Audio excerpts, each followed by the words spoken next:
Hey, what's going on, everybody? Steve here, Raiken Profit. Today I'm going to be giving you guys 5 steps to success if you're just getting started selling on eBay for complete beginners. I've been selling on eBay over 5, almost 6 years, and I remember when I first got started, it was really overwhelming, and I made a ton of mistakes. So fast forward 6 years, I want to share with you 5 things that I wish I knew when I first started selling on eBay that would have really saved me a lot of time, saved me a lot of money, and really helped me to, just better my business in a quicker fashion. So what's going on, Cade? I see Michael S. in the comments. Good to see you all. So if you're a brand new eBay seller, maybe you've never sold an item or you're just getting started, maybe you're transitioning from Facebook Marketplace or Craigslist to eBay or from Amazon to eBay, drop a comment down below and let me know if you're just getting started. We got Kim H in the house. Good to see you. Got the jacket on today because it's raining out like crazy. We got Clear and Clutter for Clarity in the house. Blanca saying, hooray, I've got you live at last. So let's just dive right into this and then I'll answer some questions. 5 steps to success selling on eBay for complete beginners. One of the big mistakes that I made, and this is something you're going to want to keep in mind, is have what I like to call a minimum profit you'll accept. Now, this is going to vary based upon your business model. Some people are looking to sell only items that are selling for $50 or more. They'll sell much less, but they're making a higher profit per item. Others have a higher velocity business model. Maybe they're willing to sell items that only make $2 or $3 to $4 because they have employees or people helping, and they're able to leverage their time. You got to figure out what your time is worth. When I first got started, I was buying. You got to remember, if you don't know my story, when I first got started and I was from part-time to full-time, I was doing all men's clothing. Men's clothing is very time intensive. It takes a lot of time to measure, take pictures, store them, ship them, all the customer service questions you get. I was making a mistake of buying items that were only making $5. Now, this did help me to grow my inventory and I sold more items, but it created a lot of work for me, and I would have been better off focusing on items that were minimum $10 profit at the end of the day, $15 profit, $20 profit. While it would have been harder to find those items, it would have freed up my time to learn about other items, study the market even more, build out systems. And I wasted a lot of time dealing with items that, yeah, they made me a profit of maybe $3, $4, $5, some of these items, but it really just drained me out and burnt me out over the long haul. So eventually I started raising my minimum price, my threshold in terms of what I was willing to sell, and it really helped me to grow my business and then expand outside of clothing to other items, which made it easier for me to find profitable inventory.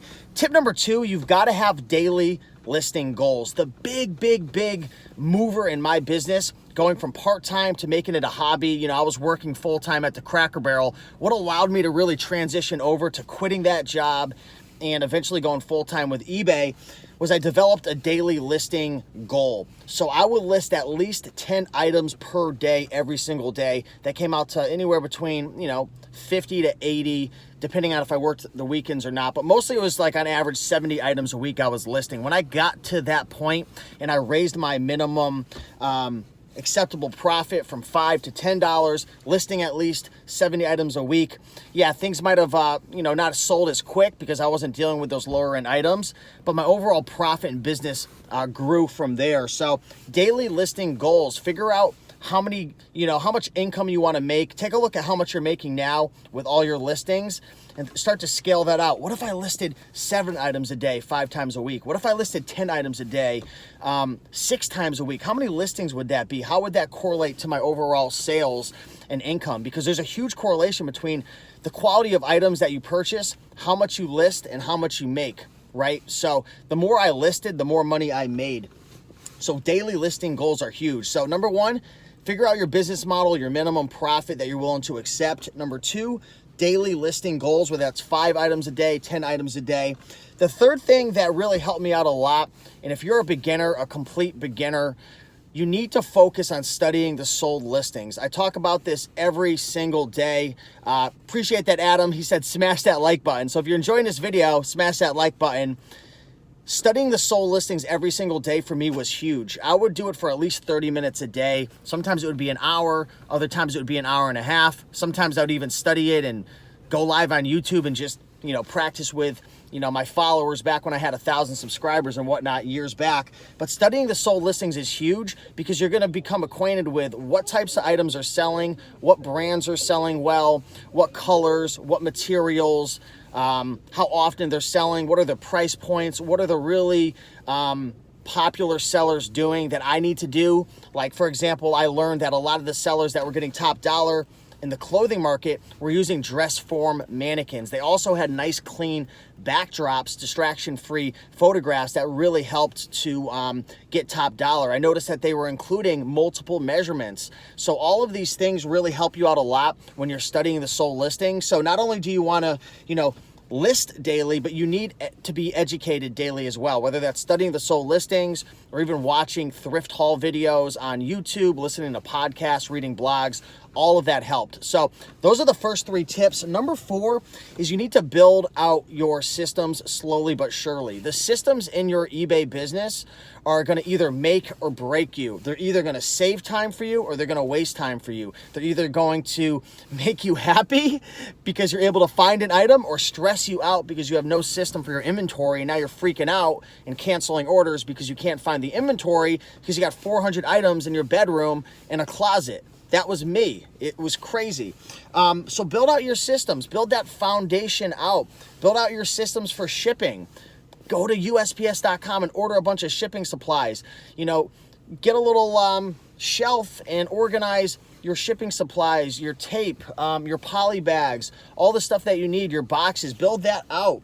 Build out your systems for listing and photography. Build out your systems for storing inventory. Start to build out some templates. Maybe you want some cookie cutter templates if you get common questions asked in terms of your return policy, shipping policy, so on and so forth. So building out your systems is huge. It's going to take time. You're not going to be able to do it all when you first get started, but have the mindset of consistent improvement and slowly but surely building out the systems in each area of your eBay business. We got open mail coming in with a comment saying inventory organization is my goal. And there's different ways that you can organize your inventory. With clothing, you can use clothing racks. You could even go with the bin system. There's many different ways you can organize your inventory. Just look up inventory, Raiken profit, inventory management. I've got some videos on that.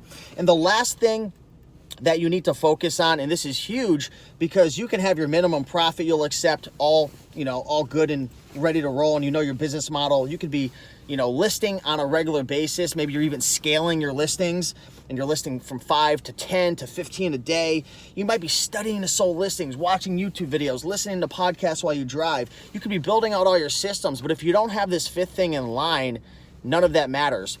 You need to source consistently and you need to fine-tune your sourcing abilities. So you need to figure out where you're going to go to source, how often you're going to source, what times you're going to source. It took a long time for me to figure out the best times to go source inventory, right? Am I going to go in the mornings? Am I going to go at nights? What's better, Goodwill or Savers or Salvation Army? What thrift stores in my area work out the best? Am I going to go to garage sales? Am I going to go to flea markets? When do I find the best deals on Craigslist? Because I used to flip a lot of bikes on Craigslist. There were certain times, certain keywords I would type in to find these deals. So you need to consistently source items. So that's a whole, video in itself, figuring all that out.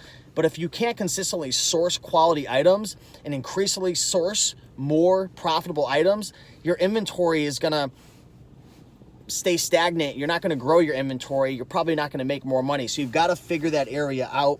I love thrift stores. I love garage sales. I love sourcing online. Nowadays, if you've been watching some of my videos, I'm doing online arbitrage. So I'm sourcing books in particular from home, and that's a great scalable way to get inventory. If you're a little more intermediate advanced, I wouldn't recommend it for a beginner, but there's so many sourcing models out there. Figure out what you're good at, figure out what you like, try different things, and then go from there. So hopefully this helped you out. If you're a complete beginner, these are 5 principles. These are 5 things that I would think about. There's no wrong answer. You're going to want to think about these yourself and see what fits your business and fits your lifestyle best. But yeah, if you have any questions, feel free to ask away. I'll hang out with you guys for another minute or two. But there's so many opportunities with eBay. But the people who, the people who are rewarded from eBay, they put in the hard work. Michael says, my foundation will be books on Amazon, then eBay, a slow build because there's so many options. That's great. I love Amazon. I sell on Amazon. I sell on eBay. Doesn't matter, you know, you can go with either one. Both of them are equally good. I think Amazon's a little more scalable. How do you stand out as a seller on eBay? One of the big things that you can do to stand out is your photography. When people are searching for an item, they're usually going to be on their mobile phone in 2018, 2019, 2020 and beyond. Mobile phone and buying off your phone is getting bigger and more popular. You want your photography to stand out, and you want your main keywords and your title to stand out as well. So, you know, there's a lot of things you can do to stand out with your picture, but you want to make sure your main picture really pops. You know, you want to make sure that it's distraction free. Background, having a nice backdrop always helps. If you're selling clothing, a nice dress form always helps. If you want to kind of stage your mannequin, so if you're selling blazers or sport coats, having a nice dress shirt underneath it, a clip-on tie. You know, there was even an example I shared in one of the previous videos when a guy, he had a little painting in the corner, and it just helped the whole overall image to pop and stand out. And that same seller also would edit in a picture of the tag overlaid on the main picture, which stood out as well. Claire and Clutter for Clarity says title matters as well to be found. Yeah, in order to find your item, people are usually typing in specific keywords. So doing your keyword research, making a compelling title is going to help. Also making sure you include all the information in the description will help you to stand out. A lot of sellers are lazy, so they won't include specifics that a potential customer would want to know, like maybe measurements or color or specific model numbers or issues. Taking a lot of pictures, right? Really filling out those pictures, maxing them out, giving all the information that buyer needs will definitely help you to stand out. So I gotta run, but I just want to say thank you guys so much for watching this video. I want to let you guys know as well, the deal for my 2 guides, 101 killer clothing brands and 102 killer clothing brands, is still live right now. I was running it for a couple of days. So there were a couple people asking me if it's still up. It is. Those are 2 guides that I've created sharing.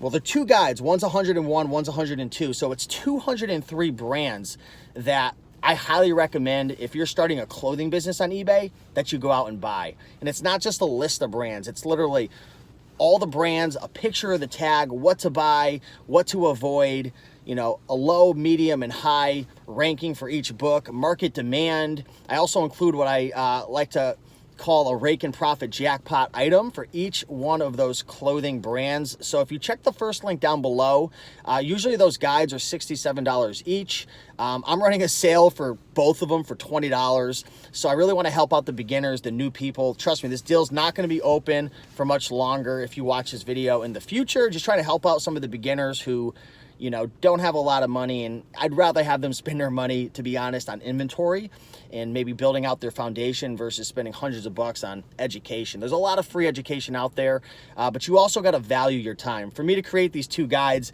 it's probably 200 to 300 hours, if not more than that. So if you're looking at starting clothing, definitely a really nice way to kind of get going. Sorry, I saw somebody asked a question about clothing. If you could ask it again, the comment disappeared. What's up, Kills? What's good, Raiken? More valuable content. That's what I'm all about. It's what I'm all about. There's too many people out there who are living paycheck to paycheck, and, you know, there's just opportunities out there if they only knew. Blanca says, I only sell 9 items a week. Maybe I price them too high. Make sure you're studying the competition in the market. Click the sold listings on your particular item and figure out what the market is demanding. If it's not selling and you're priced accordingly, you might want to take a look at your pictures, your title. Are you missing any information? Do you have bad feedback? How's your shipping? Are you shipping out quickly, or are you doing 3-4 days handling time? So those are things to definitely consider. Kenny says, question, do you stop buying summer shirts in the off season? I don't, but I will focus more on unique items, and brand is really, really important. How do you feel about these pay for mentoring things? I don't know of a lot of them out there. I know Rally Roots has one, and I don't know too much about it, but I know Rally Roots personally, and I know they're very ethical people, and they're very smart. and they're really good at what they do. So if anyone's looking for higher end mentoring, I would definitely check out Rally Root's program. I know it sells out every single time. I think if you're broke and you have to take out credit lines and loans, I wouldn't do that. There's a lot of free information out there, including my videos, Rally Roots, Rockstar Flipper. There's a lot of free information out there, but it just depends on your learning style. Like for me, every business I've started, I've typically purchased a course, just because like I'm not the brightest bulb out there when it comes to like figuring things out, and I kind of will lose my patience sometimes. So if I have somebody who already has like laid out the framework, I could just follow step by step at my own pace, and that kind of worked for me. But it really just depends upon how much money you have. Are you the type of person who gives up when you buy a course or an ebook? Do you actually read it, or do you get excited really, for like a week and then give up? If you're that type of person, I probably wouldn't buy mentorship or ebooks or anything like that. But if you're a student of the game and you like learning and you like step-by-step stuff, then I think that's, definitely something for you. It saves time. Anytime I buy a course or I pay for anything related to education, I'm giving the money, and the value is saving time and having a reference point to somebody who already has success. Bianca, selling what you do is great. Increases your inventory. You will sell more. Make sure there's enough profit per item. Great advice right there. But with that being said, guys, appreciate you all. Good luck on your eBay journey. If you have any more questions, just drop a comment down below and I'll answer all of your questions. If you guys are interested in learning about selling clothing on eBay, those 2 guides are 80% off for the next couple of days. You can check that link out down below. But I'm here to help you guys out. Thanks, Michael S. I appreciate it. You the man. I'll see you guys in the next one. Bye.